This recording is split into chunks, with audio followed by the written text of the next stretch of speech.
Bowery Bugs is definitely a very interesting Warner Brothers cartoon, and to be honest, I've watched it twice. I'll explain why I did that, and I'm still not quite sure how I feel about it.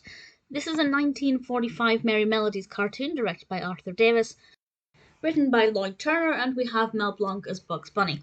And I watched this once with no knowledge of it, of what it was about, which is how I usually approach these cartoons, and I thought, this is interesting, a bit peculiar, but I liked it. And then I learned more about it afterwards and realized it was loosely based on a true story. And I watched it a second time. And I don't know if I enjoyed it more the second time because I had context, or less because I felt it was a really weird interpretation of a true story. So the actual cartoon itself, it starts off with Bugs Bunny on Brooklyn Bridge, and he starts to tell this elderly man the story of Steve Brody. Now, I had never heard of Steve Brody, but Steve Brody is an individual from New York who had apparently in the 1880s claimed to have jumped off of Brooklyn Bridge and survived. And Bugs Bunny is telling this elderly man the story of Steve Brody, and for the majority of the cartoon, we see this unfolding. But it's obviously a very interpretive cartoon, or rather, it's the cartoon's own interpretation because it's heavily involving Bugs Bunny. And as far as I'm aware, Bugs Bunny was not there when Steve Brody allegedly jumped off of the bridge. But it's all about how Bugs Bunny wound up Steve Brody and convinced him that he had this terrible luck, but he needed a rabbit's foot for it. And suddenly he begins to see rabbits everywhere, all of them looking like Bugs Bunny, of course, and generally leading up to the event where he would jump off the bridge.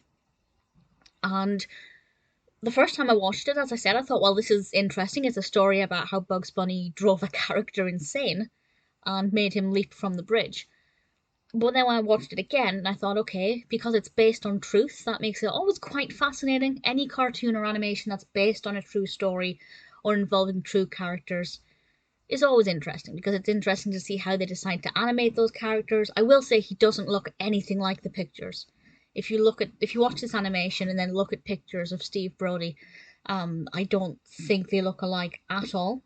I feel like the caricature, well, maybe caricature is not the right word because I don't even know if he's pulling on real life characteristics, but the interpretation of Brody in this cartoon makes him seem more dopey than what I would have expected.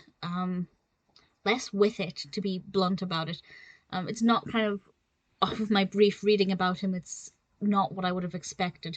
So that's kind of why I was on the fence with the second viewing. On the one hand, I liked it more because I was then analysing it, comparing it to what I just learned, looking at where obvious creative licenses had been taken.